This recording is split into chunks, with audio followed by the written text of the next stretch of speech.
Bonjour les amis, j'espère que vous allez bien, que vous passez un bon dimanche et comme tous les dimanches, je suis super contente de vous retrouver. Alors aujourd'hui, je vais vous présenter un tarot. Vous avez été nombreuses, voilà, c'était surtout des femmes, nombreuses à me demander quel était ce tarot. Je crois que vous étiez bien une dizaine, je l'ai montré sur Instagram, enfin j'avais fait un combo que je vous montrerai à la fin de la vidéo. Et dans ce combo, il y avait un tarot, vous avez reconnu tout à fait l'oracle, mais le tarot, non, il a bien 2 mois et demi maintenant. Et vous avez été donc nombreuses à me demander, mais c'est quoi ce tarot, Flan? Et comme je vous comprends, je l'ai vu, j'ai craqué. Alors, je vous montre. Alors, j'ai poussé mon thé vert. Alors, j'ai fait un thé matcha, pardon, parce que je voulais que ça aille dans l'ambiance. Vous allez voir, on va baigner pas mal dans le vert. Bon, le vert étant ma couleur préférée, je me suis dit, un petit matcha, ça va être sympa. Alors, voilà, le fameux tarot où vous étiez pas mal à me demander mais quel est-ce? Et du coup, voilà, c'est le tarot initiatique et ésotérique d'Elvia qui est sorti aux éditions Trajectoire, donc il y a bien 2 mois facile, hein, plus 2 mois et demi même. Et en fait, la première chose qui m'a attiré l'œil, c'est le vert qu'il y avait autour. Voilà, moi j'aime beaucoup cette couleur, donc ça m'a attiré. Je l'ai commandé et honnêtement, je n'ai pas été déçue. Franchement, je vais vous dire un truc. Je m'étais bien rangée et tout depuis 3-4 mois. Voilà, quand on est passé en 2025, les 3-4 mois qui sont arrivés, tranquille. J'ai même revendu pas mal de jeux. Bref, j'étais dans une bonne dynamique. Ma petite étagère, voilà, toute petite, hein, les grandes comme ça, un peu remplies, mais sans plus. J'étais vraiment bien, quoi. Et puis je ne sais pas ce qui s'est passé depuis 2 mois, ça n'arrête pas. C'est bon, j'ai rechuté. J'ai rechuté et voilà, beaucoup de belles surprises là ces 2 derniers mois. Bah, je suis contente, hein. Je souffle, mais je suis super contente. Mais je me dis, ça n'en finira jamais. En fait, c'est une histoire sans fin, hein. Le tarot, les oracles, tout ce qui est... Les jeux divinatoires, c'est sans fin. Voilà. Et bah justement, le tarot d'Elvia, c'est vraiment un tarot qui m'a beaucoup plu. Alors, la boîte m'a attirée. Et puis après, c'est vrai, de fil en aiguille, voilà, j'ai découvert plein de choses qui m'ont vraiment plu. Et au final, j'ai même pas envie de vous dire c'est encore un coup de cœur parce que vous allez finir par me dire bon bah c'est bon quoi, les coups de cœur toutes les semaines et je vous comprendrai. Mais on n'en est pas loin quoi, hein, vous allez voir. Donc voilà la boîte. Tac. Bon, la boîte, elle est pas mal. Bon, tout ça, vous voyez, bon voilà, à la limite, faudrait enlever ça, mettre dans un pochon et puis le mettre directement dans la boîte. J'ai encore les petits trucs là. Donc la boîte, elle est comme ça. Bah, écoutez, hein, voilà, carton dur. Et on va passer tout de suite au livre. Alors là, le livre, ben déjà, la couverture, elle m'a plu. Alors moi, je suis une fan des plumes de pan. J'en ai plein sur mon bureau, des petites plumes de pan. Franchement, j'aime beaucoup. Et du coup, ça m'a fait penser à ça. Et je pense que la créatrice a voulu... Enfin, elle doit aimer les plumes de pan aussi parce que sur certaines cartes, on voit clairement que ce sont des plumes de pan.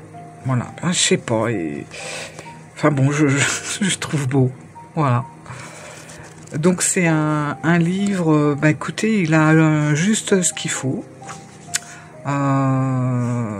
donc intéressant, et puis des bonnes petites explications. Alors vous allez voir, ce tarot il est vraiment complet, ça c'est le dos des cartes. Moi, franchement, j'aime bien l'ensemble des couleurs qui ont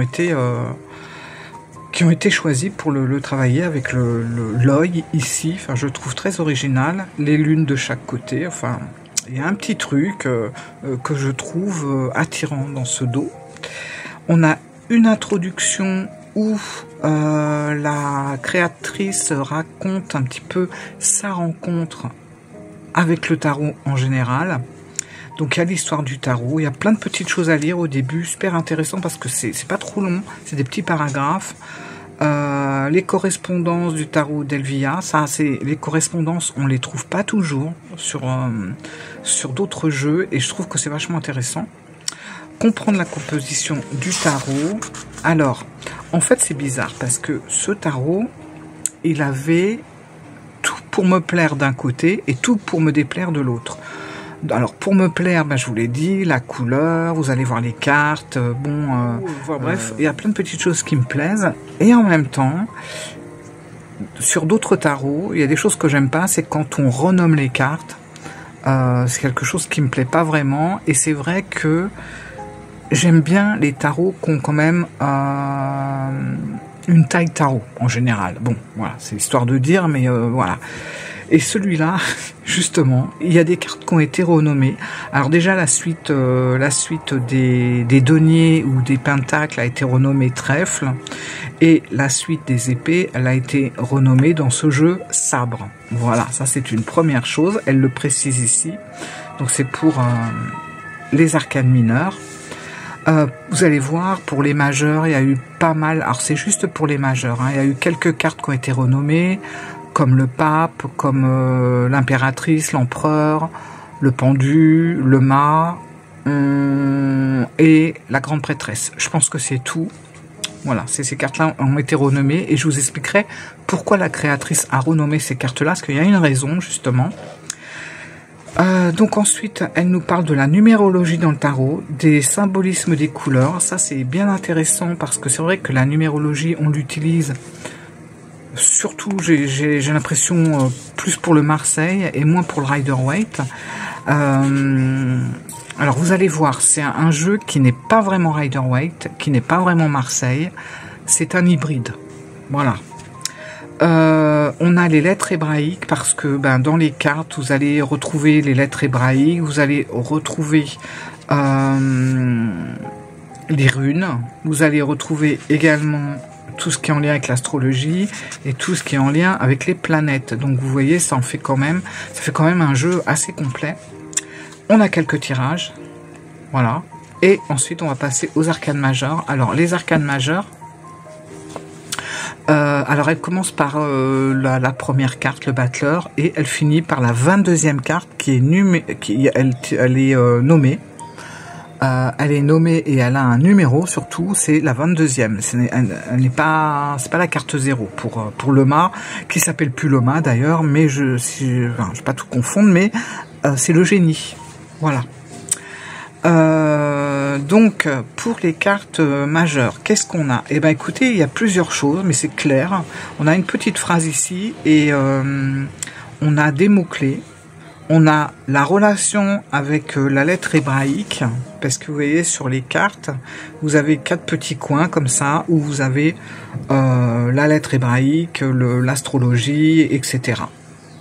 Et la rune, voilà. On a la relation avec la rune, la relation avec le symbole astrologique, et ensuite, on va avoir la signification de l'arcane à l'endroit et de l'arcane à l'envers. Et ça va être sur toutes les majeures. Donc voilà.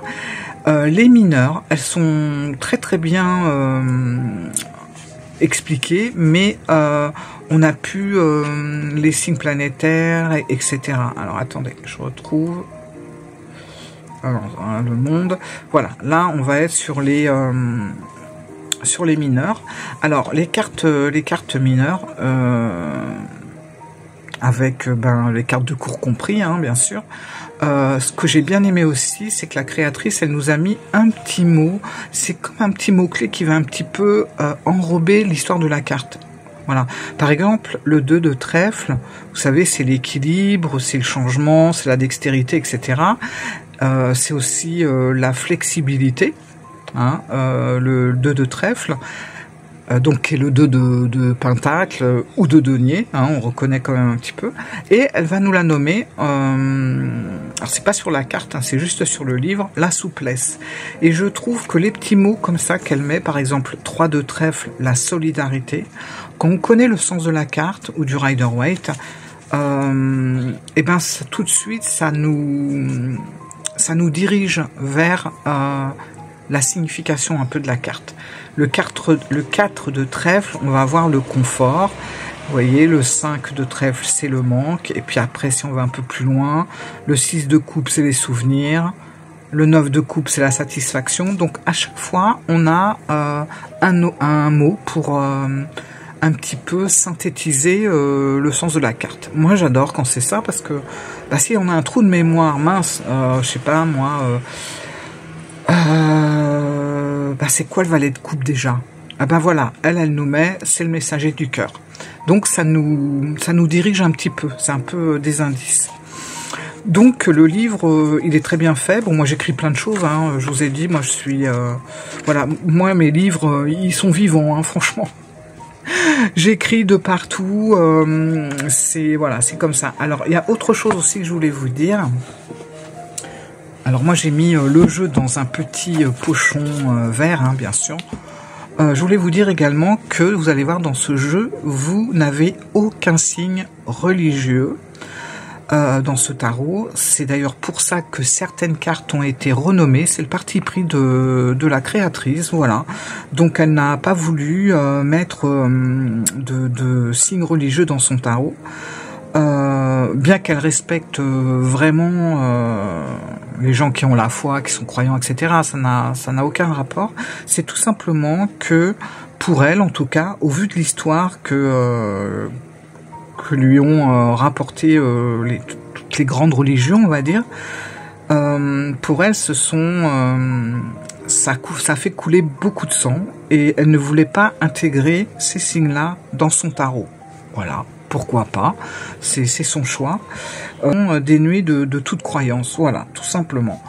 Donc, bah écoutez, c'est son choix, et puis moi je trouve honnêtement, alors moi j'adore mon Rider-Waite, hein, bien sûr, mais je trouve que c'est sympa d'avoir ce genre de jeu où on a pu cette notion de... le pape, la papesse, la grande prêtresse, c'est pareil, mais ces notions un peu religieuses, j'avoue que de temps en temps, ça fait du bien de se dire, bah, c'est autre chose, voilà. C'est en ça aussi, aussi qu'il est hybride. Et vous allez voir, c'est aussi parce que les arcanes mineures sont. Alors, j'ai pas envie de dire qu'elles sont. Il y a peu de scènes. Si, il y a peu de scènes quand même. Il y a peu de scènes, mais il y a des indices. Voilà, il y a toujours un indice important, un peu comme son mot-clé pour représenter une carte. Voilà, c'est pour nous diriger. Voilà, voilà. Alors, attendez, je bois un coup. Enfin, un petit peu de thé. Hop, il était tout mousseux, mais toute la mousse est partie. Alors, c'est parti. On va regarder ce tarot que je trouve... enfin, moi, il me correspond tout à fait. C'est vraiment le genre de tarot que j'aime bien, hein, parmi d'autres. Hein, bien sûr, vous avez pu le constater depuis qu'on se fréquente. Alors, donc déjà, voilà le dos des cartes. Moi, je le trouve très intéressant. Je sais pas, il y a de la finesse dans les dessins. Ça reste sobre et en même temps, je trouve qu'il y a un petit côté vivant aussi dans le dos des cartes. Voilà. Les tranches sont neutres. Je ne vais pas les colorer pour la simple et bonne raison, c'est que vous allez voir, le jeu, il a une petite bordure blanche. Comme on faisait avant, à l'ancienne, vous savez, dans les anciens jeux avant, dans les anciens jeux de tarot, on avait toujours ce petit liseré blanc qui faisait le tour des cartes. Et ben moi j'aime bien parce que je trouve que ça donne un certain charme pour les tarots. Autant les grosses bordures colorées pour les oracles, je trouve que ça sert à rien. Parce qu'elles sont souvent bien épaisses. Mais pour un petit tarot comme ça, je trouve que ça lui donne un côté ancien. Et pour vous montrer une carte de tarot, voilà, classique, si je mets le tarot d'Elvia, on voit qu'il est un peu plus petit, un petit peu moins large. Voilà, on n'est pas sur une taille poker, c'est un petit peu plus grand. C'est bizarre, c'est une taille pas forcément, c'est pas une taille classique quoi. On n'est pas sur une taille, encore moins sur une taille oracle. On n'est pas sur du pocket. Enfin bon, voilà, il a son propre, il a sa propre taille. Alors, c'est parti. Je vais vous montrer les images.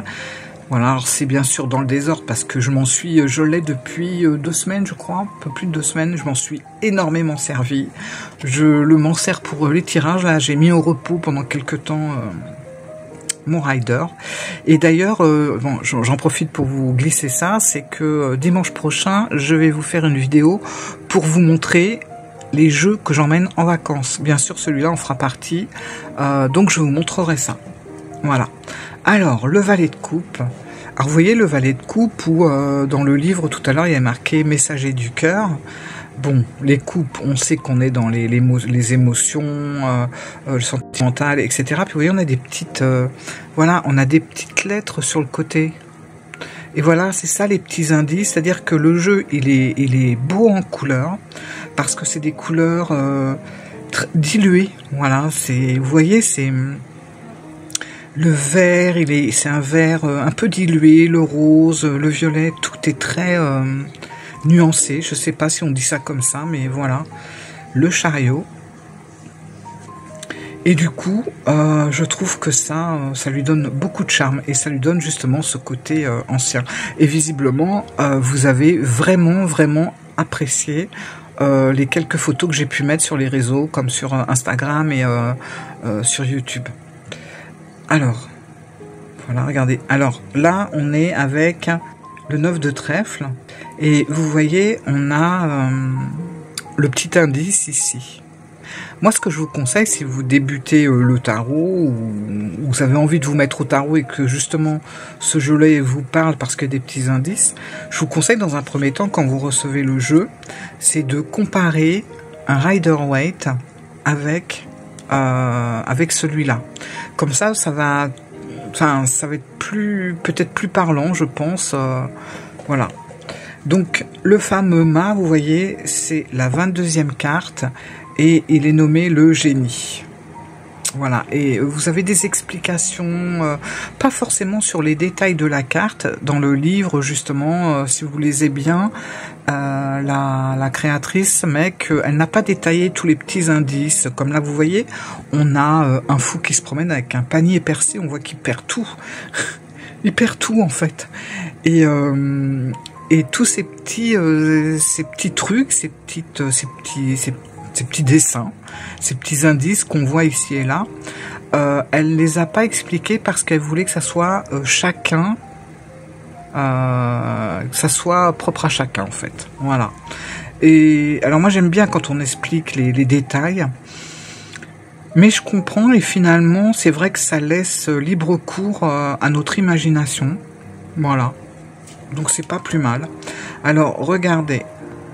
Là, on est avec le 9 de sabre. Alors, vous savez, le 9 de sabre, dans le Rider-Waite, c'est le fameux personnage sur son lit, qui se tient la tête. Voilà, c'est genre, c'est le cauchemar, un peu. Regardez l'image, et je trouve que ça représente vraiment bien les cartes. Enfin, la carte du Rider, mais différemment.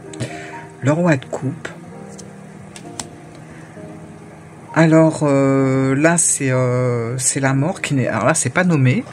Hein, on a juste le numéro, donc la 13e carte.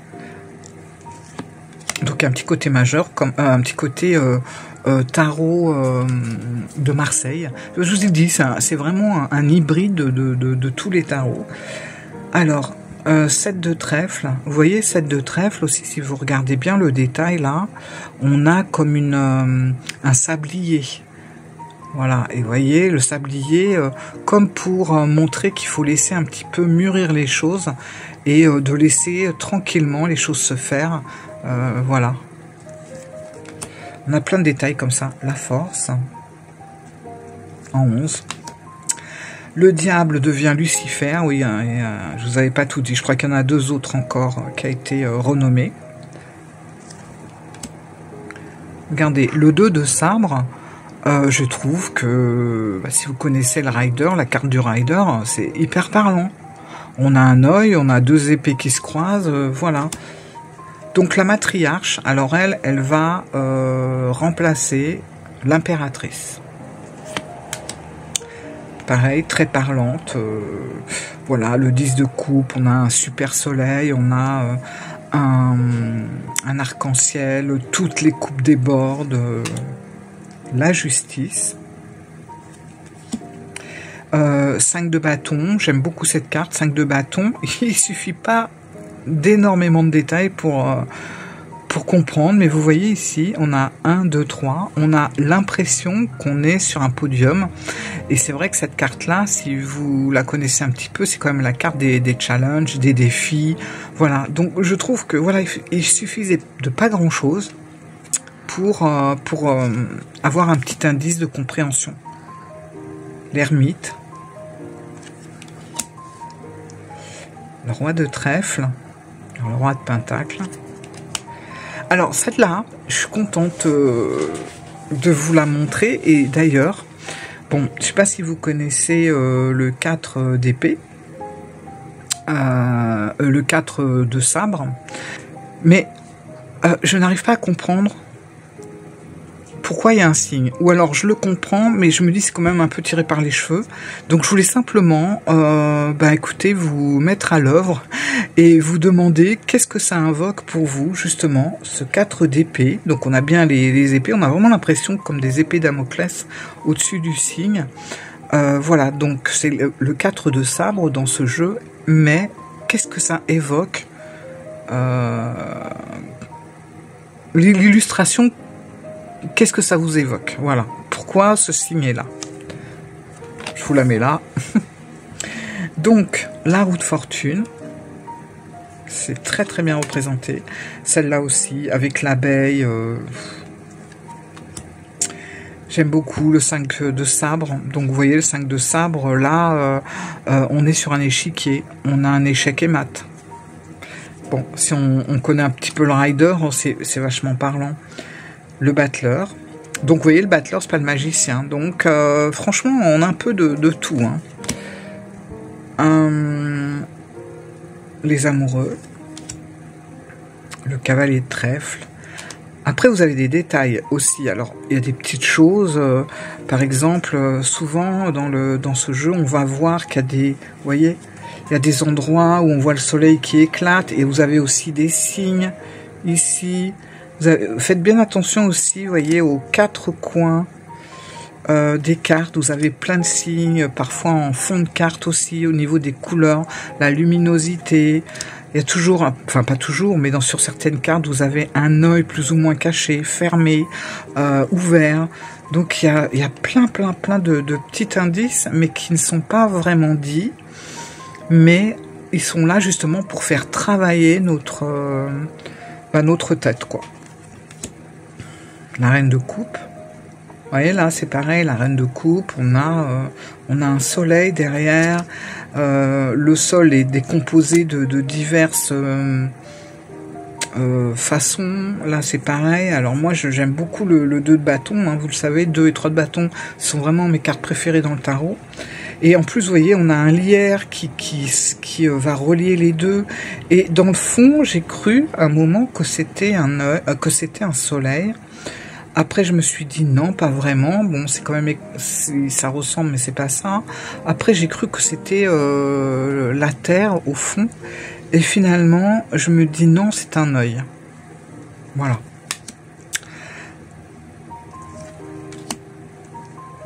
Regardez ça. Magnifique. L'as de trèfle. Vous voyez, pour cette carte-là, les petits indices, on a 2 mains. On a une main en haut qui lâche des objets et on a une main en bas qui les reçoit. Voilà quoi. La reine de bâton. Alors, la grande prêtresse, la voilà, c'est devenu la sorcière. Justement parce que, comme je vous ai dit au début, la créatrice, donc c'est Elvia la créatrice, ne voulait pas mettre de symboles religieux, et du coup elle a mis la sorcière, et effectivement la sorcière a tout à fait les mêmes atouts, les mêmes symboles que la grande prêtresse. On les voit un peu partout, mais c'est quelqu'un de plutôt mystérieux. C'est quelqu'un qui ne va pas tout dévoiler. Enfin, voilà, quand on fait marcher un petit peu notre imagination, bah, effectivement, moi, au premier abord, j'aurais jamais pensé à remplacer la grande prêtresse par une sorcière. Et finalement, bah, si, carrément, en fait. Voilà, pour cette carte-là, si vous regardez bien, il y a des petits détails, ne serait-ce que les cicatrices sur le corps du personnage. Voilà. L'empereur, qui devient le patriarche. Alors, bon, sur les personnages, il faut bien regarder, hein, comme là, vous avez vu là, les cicatrices sur le corps. Voilà, là, il faut regarder un peu tout. Là, vous avez un nombre. Il y a plein de petites choses. Cavalier de coupe. Cavalier de coupe. On a aussi là des lettres, hein.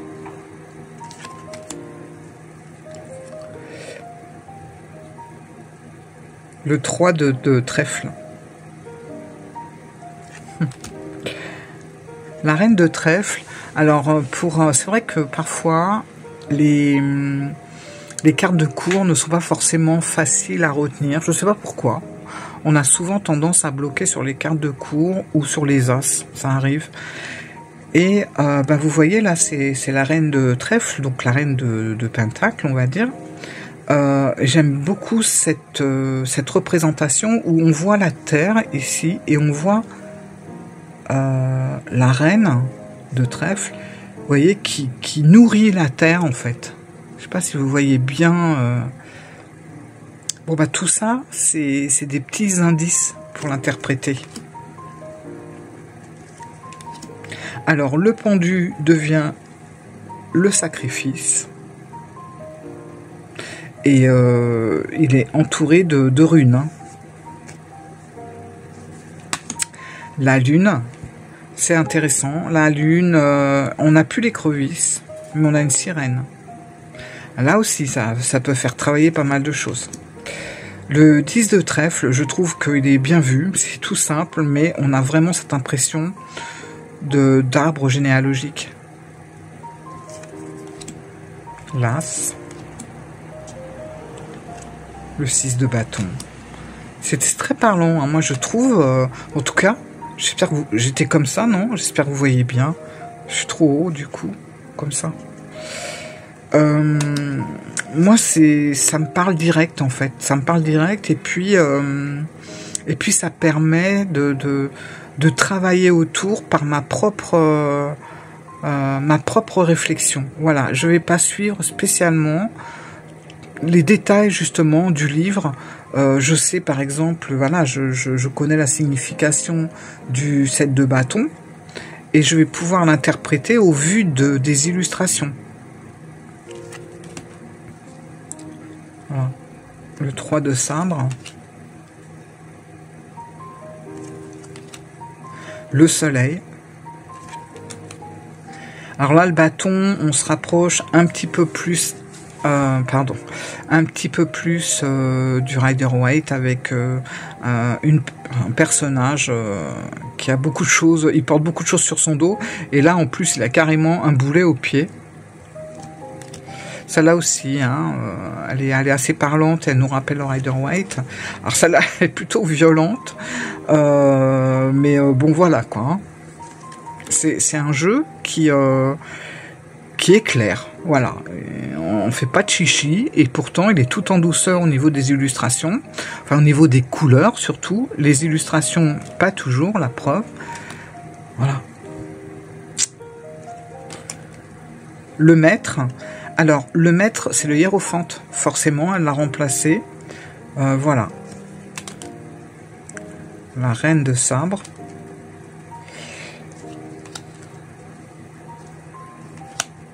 Celle-là aussi, on reconnaît tout à fait.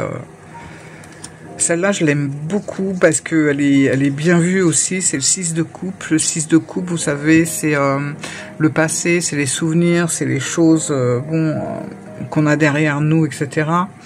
la nostalgie, la mélancolie, etc. Et je trouve que c'est bien représenté au niveau des couleurs déjà. Il y a les cœurs, et puis elle a fait un espèce de vieil appareil avec des photos genre Polaroid, quoi, donc vraiment des photos vintage. Et ben, on est dans la fameuse carte des souvenirs, je trouve. Voilà. Celle-là aussi, elle est parlante. Alors, elle est un petit peu différente, mais on la comprend. Celle-là, c'est pareil. Et en plus, vous voyez les petits détails, par exemple, c'est le 5 de trèfle. Là, on a une porte qui est cadenassée. Là, on a un mur qui est fissuré. Et puis, vous voyez, au centre, on a une pétale de trèfle qui s'en va. On a aussi l'orage, enfin, il y a plein de petites choses. Celle-là, elle est assez classique, hein, on n'a pas trop changé. Celle-là, je l'aime beaucoup aussi, elle est très parlante, mais d'une autre façon. Pour le 8 de pentacle, le 8 de coupe, pardon. Vous savez, c'est le personnage qui laisse toutes ses coupes derrière lui, il est de dos, il part devant vers les montagnes, etc. Il abandonne un peu tout son passé. Et je trouve que cette carte, avec entourée de coupes et ce papillon là qui est prêt à partir vers le haut, voilà, hein, on peut faire une projection avec l'autre carte et en même temps on va rajouter des choses plus personnelles. Le valet d'épée, celle-là aussi, enfin de sabre, très parlante. Le 7 de sabre, voilà, avec le fameux masque un peu de trahison au centre. Celle-là, elle est très très belle. Et pour cause, c'est le 3 de coupe. On sent de la fraîcheur. Alors, forcément, on ne parle pas de jugement dans ce jeu, mais on va parler de Phénix. Et je trouve que c'est une super bonne idée d'avoir remplacé le jugement par le Phénix. Franchement, la renaissance, le renouveau, on ne pouvait pas mieux trouver. Très, très, très bonne idée. Celle-là aussi. Alors, au centre, c'est une horloge que vous avez qui se tord un peu. L'étoile. Et on termine avec le cavalier de bâton. Voilà. Je ne sais pas ce que vous en pensez, j'avais vraiment hâte de vous le présenter, mais moi je l'aime beaucoup. Prise en main, pour les petites mains, c'est hyper pratique parce que vous avez vu, il est beaucoup moins grand qu'un tarot classique. Il est coloré, mais en même temps c'est des couleurs harmonieuses. On n'est pas dans toutes les couleurs vive, c'est vraiment harmonieux, il y a un côté très... vous voyez, là, on est quand même sur un... Enfin, ce qui prime, c'est quand même le vert. Différents verts, mais on est quand même sur pas mal de verts. Ça, j'adore. Et puis, alors justement... je voulais vous montrer mon fameux combo. Par hasard, je suis tombée sur ce... Enfin, j'avais envie de reprendre un petit peu... Attendez, j'arrive. Cet oracle, l'oracle du soleil, j'avais envie de le reprendre parce que c'est un jeu que j'ai toujours... Enfin, il n'est jamais vraiment bien loin de moi parce que je l'adore. Et... je sais pas si vous avez remarqué, mais je l'ai mis dans le même genre de pochon. Parce qu'ils vont trop bien ensemble. Et je trouve que... Alors, le dos, rien à voir. Ça n'a rien à voir, si ce n'est, vous voyez, que ça part comme ça.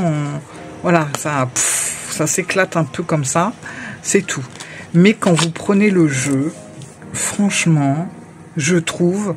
je vais faire plutôt comme ça. Je trouve que le tarot... et cet oracle vont vachement bien ensemble. On est dans les mêmes tons un petit peu, même si c'est un petit peu plus si c'est des couleurs, c'est un petit peu plus carré, un petit peu plus rangé. On est quand même sur des choses vraiment, je trouve, qui vont super bien ensemble. J'espère que vous voyez bien. Attendez, je me rapproche. Hop. Voilà. Regardez ça. Ça le fait, mais vraiment bien, quoi. Et du coup, ben, j'aime bien les tirer tous les deux. En plus de ça, l'Oracle du Soleil est en français, donc ça ramène, si vous faites un tirage, ça ramène un petit peu, un petit mot qui va un petit peu rajouter du piment au tirage, ou voilà, quoi. C'est génial. Franchement, je sais pas ce que vous en pensez, mais moi je trouve, et en plus là on a un échiquier, rappelez-vous, sur une carte on a aussi un échiquier, enfin pour moi c'est le meilleur combo que j'ai trouvé ces derniers temps, quoi. Alors que l'Oracle du Soleil, bon, c'est un jeu que j'aime beaucoup. Je m'en éloigne à nouveau. C'est un jeu que j'aime beaucoup, et j'aime bien aussi le comboter avec mon Rider Waite. Il le fait, il fait très bien l'affaire aussi. Mais là, regardez, on est vraiment sur beaucoup de choses identiques, si ce n'est... Alors attendez, je vais vous montrer. Bah déjà, la bordure, la petite bordure blanche à l'ancienne. Et même carrément, voilà quoi, la taille du jeu, c'est la même taille. J'adore. Je pouvais pas mieux trouver, mais pour moi c'est mon combo de l'année. Voilà. Et je les emmène partout tous les deux. Un tirage avec un tarot et puis une petite carte. Voilà, une petite carte d'oracle. Et c'est top. Alors ils ont le même pochon. Voilà, comme ça. Hop, je pars avec ça et je suis tranquille. Je prends le livre et justement, je suis en train de retravailler carrément l'Oracle du Soleil. Alors, je vais pas retravailler tout parce que j'avais déjà vu pas mal de choses, mais je vais plutôt voilà, dans mon petit carnet vert aussi, hein, je reprends plutôt, je fais mon petit dessin, je reprends vraiment ce qui va imager la carte. Par exemple, pour la carte de la réussite, voilà, je sais que c'est la carte du soleil et que le soleil va rentrer en Capricorne. Et par contre, je vais décortiquer ce que je vois dans l'image. Donc déjà, je sais que c'est le devoir, la persévérance, etc. Et ça me met une ville fortifiée sur laquelle trône un grand palais impressionnant. Dans le ciel, un soleil magnifique et au-dessus de lui, une idole représentée par une chèvre. Bon, voilà. Ça explique le schéma de la carte. Moi, j'ai toujours besoin de faire un peu ce genre de travail-là pour comprendre une carte. Pour pouvoir l'analyser et après en parler lors d'un tirage, il faut que je comprenne les éléments. Pourquoi ils sont là, qu'est-ce que c'est, etc. Donc en fait, voilà, je fais ça. Et je vais faire ça sur toutes les cartes, j'ai un peu commencé. Et voilà, et puis j'aurai plus besoin du livre. Et je pars avec ça. Voilà, on est à fond dans le vert. Voilà. Voilà les amis, écoutez, j'espère que cette petite vidéo vous a plu. J'espère que du coup maintenant j'ai élucidé le mystère du tarot d'Elvia, parce que vous avez été vraiment nombreuses à me poser la question. Quel est ce jeu? Quel est ce jeu? Voilà, maintenant vous savez tout. Et écoutez, si vous le prenez ou si vous l'avez ou quoi, mais franchement vous gênez pas de me dire ce que vous en pensez. Et puis surtout, dites-moi pour le signe, le petit signe, vous savez, avec le 4 de sabre.